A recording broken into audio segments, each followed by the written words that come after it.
नमस्कार, मैं हूं धर्मेंद्र। आप देख रहे हैं ऑनलाइन न्यूज इंडिया। झूठी सरकार, झूठा प्रशासन, कहां जाए पीड़ित, कहां जाए बेबस, कहां जाए गरीब, किसकी चौखट पर जाकर के इंसाफ की गुहार लगाए, किसका दरवाजा आखिरकार गरीब बेबस मजलूम लोग खटखटाएंगे। हाथरस में किस तरह से जघन्य अपराध हुआ एक दलित बेटी के साथ में, वो आप सबने देखा।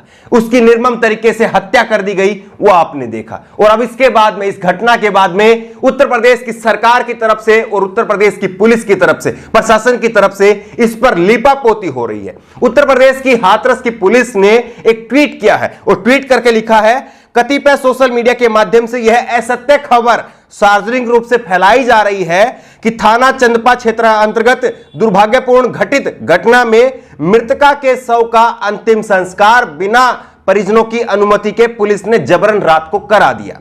हाथरस पुलिस इस असत्य एवं भ्रामक खबर का खंडन करती है, जबकि सच्चाई यह है कि पुलिस एवं प्रशासन की देखरेख में परिजनों द्वारा अपने रीति रिवाज के मुताबिक मृतका के शव का अंतिम संस्कार किया गया है। सोशल मीडिया सेल जनपद हाथरस। और अब उत्तर प्रदेश के हाथरस के डीएम को आप सुनिए किस तरह से वो कह रहे हैं कि नहीं, ये आरोप जो है वो सरासर गलत है। सुनिए कैमरे की मौजूदगी में हाथरस के डीएम साहब जो हैं वो कैसे झूठ बोल रहे हैं, और वहीं पर जो स्थानीय पत्रकार हैं उनको सलामी देनी चाहिए कि किस तरह से डीएम के मुंह पर वो कह रहे हैं कि आप झूठ बोल रहे हैं। कैमरे के ऊपर आप झूठ बोल रहे हैं। एक बार आप डीएम के बयान को सुनिए।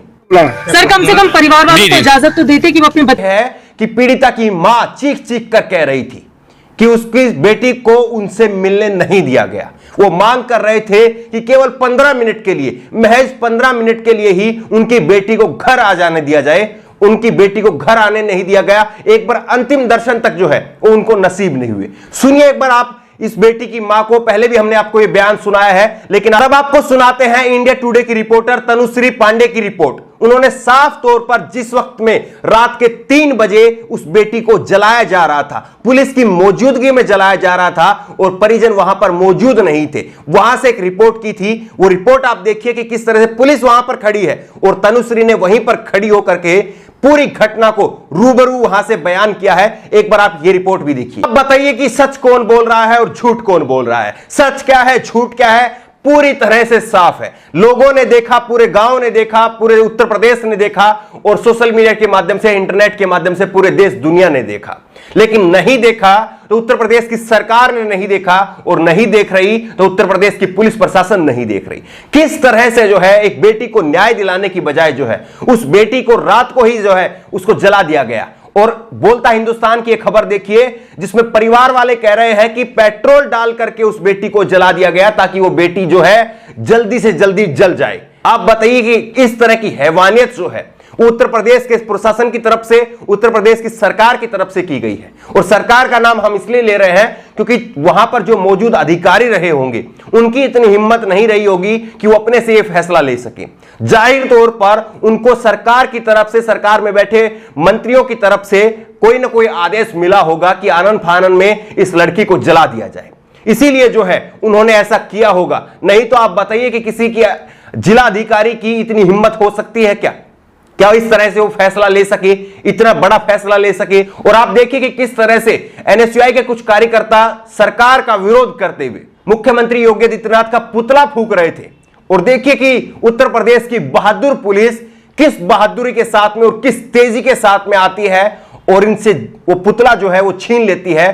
पुतला जलाने की अनुमति नहीं है, आप रातों रात बेटी को जला दो, इस बात की अनुमति है उत्तर प्रदेश में, उत्तर प्रदेश की सरकार में, उत्तर प्रदेश के पुलिस प्रशासन के रहते हुए। आप ये देखिए, जब निर्भया केस में गिरफ्तारियां हुई, इलाज के लिए विशेष विमान से सिंगापुर भेजा गया। निर्भया कांड जब हुआ था, जब निर्भया को इलाज के लिए सिंगापुर भेजा गया, और यहां पर उत्तर प्रदेश की सरकार देखिए, उत्तर प्रदेश के हाथरस से दिल्ली जो है उसको एयरलिफ्ट नहीं करा पाई। और जिस वक्त में निर्भया कांड हुआ था उस वक्त में कांग्रेस की सरकार ने निर्भया को इलाज के लिए सिंगापुर विशेष विमान से भेजा था। फिर भी मीडिया सीधा प्रधानमंत्री से सवाल करती थी, कांग्रेस की सरकार को कोसती रही और सरकार को उखाड़ फेंका। एक दौर यह है, सब नसीब नहीं हुआ परिवार को और चाटुकारिता जारी है। यह हालत हो गई है मीडिया की।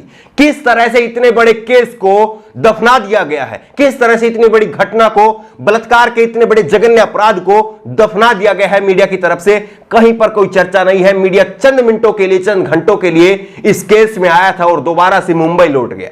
मीडिया फिर दोबारा से जो है वो दीपिका पादुकोण के बेडरूम के अंदर ड्रग्स की तलाशी कर रहा है। वहीं पर एक और पत्रकार है सौरभ यादव, और इन्होंने लिखा, निर्भया कांड के बाद उबला हुआ देश, याद है ना आपको?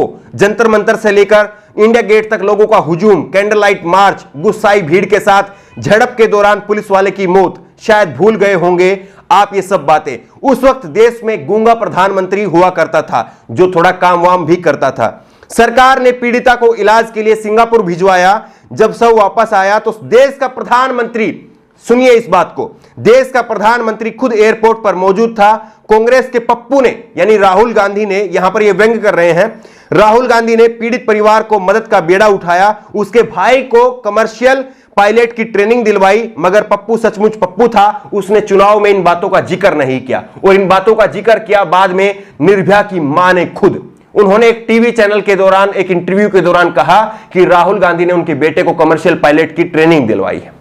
एक तो दौर वो था और एक दौर ये है। कांग्रेस की सरकार की कहीं से कोई प्रशंसा करने की बात नहीं है। उनके दौर में निर्भया जैसा एक जघन्य अपराध हुआ था जिसने पूरे देश को हिला करके रख दिया था। लेकिन सवाल मीडिया पर है। सवाल मीडिया पर यह है कि एक अपराध के लिए मीडिया का नजरिया क्या है और दूसरे अपराध के लिए मीडिया का नजरिया क्या है। और हालात दोनों बराबर हैं, हालात दोनों बराबर है। वहां पर भी जघन्य अपराध हुआ था और यहां पर भी एक 19 साल की बच्ची के साथ में जघन्य अपराध हुआ है। उसकी जीभ काट ली गई, उसकी गर्दन की हड्डियां तोड़ दी गई, उसकी रीढ़ की हड्डियां तोड़ दी गई। लेकिन उस वक्त में मीडिया की रीढ़ की हड्डी सलामत थी। आज मीडिया की ही रीढ़ की हड्डी टूटी हुई है। इसलिए इस बच्ची की मौत पर चर्चा कौन करेगा? यह नया भारत है दोस्तों। यहां पर ना मीडिया सवाल पूछती है, ना सरकार जवाब देती है, ना जवाबदेही तय की जाती है, ना जवाबदेही बताई जाती है। यह नया भारत है। यहां पर प्रधानमंत्री नरेंद्र मोदी तक जो है वो खुलेआम कह देते हैं कि हमारी देश की सीमा में कोई घुसा ही नहीं है। तो अब डीएम साहब जो कह रहे हैं, हाथरस के डीएम साहब जो कह रहे हैं कि परिजनों की अनुमति से ही शव को जलाया गया है, तो फिर इसमें अचरज की बात क्या है? देश का प्रधानमंत्री जब इतनी बड़ी झूठ बोल सकता है, उस बयान को खुद पीएमओ को खंडित करना पड़ता है, तो ऐसे में डीएम साहब से सवाल करें, यह कहां तक जायज है?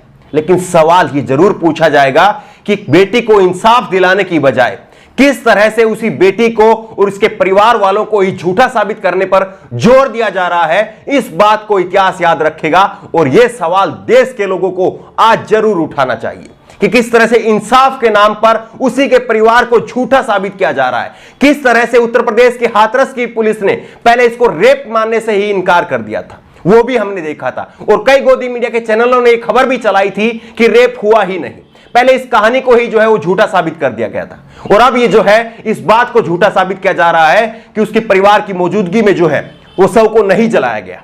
इस बात को भी झूठा साबित किया जा रहा है। ये नया भारत है। सोचना होगा आपको और सवाल उठाना होगा इससे पहले कि देर हो जाए। इस खबर को लेकर के, इस वीडियो को लेकर के आपकी जो भी राय हो नीचे कमेंट बॉक्स में अपनी राय जरूर दें, और इसी तरह की तमाम खबरों के लिए ऑनलाइन न्यूज इंडिया को सब्सक्राइब करें। साथ में जो बेल आइकन बनी हुई है, जो घंटी बनी हुई है, उसको जरूर जरूर दबाएं ताकि जैसे कोई वीडियो हम अपलोड करें उसकी नोटिफिकेशन आपको तुरंत मिल सके। धन्यवाद। इस खबर को अभी लाइक करें, शेयर करें, और ऑनलाइन न्यूज इंडिया की सभी खबरें अपने मोबाइल फोन पर सबसे पहले देखने के लिए अभी चैनल को सब्सक्राइब करें और घंटी जरूर दबाएं।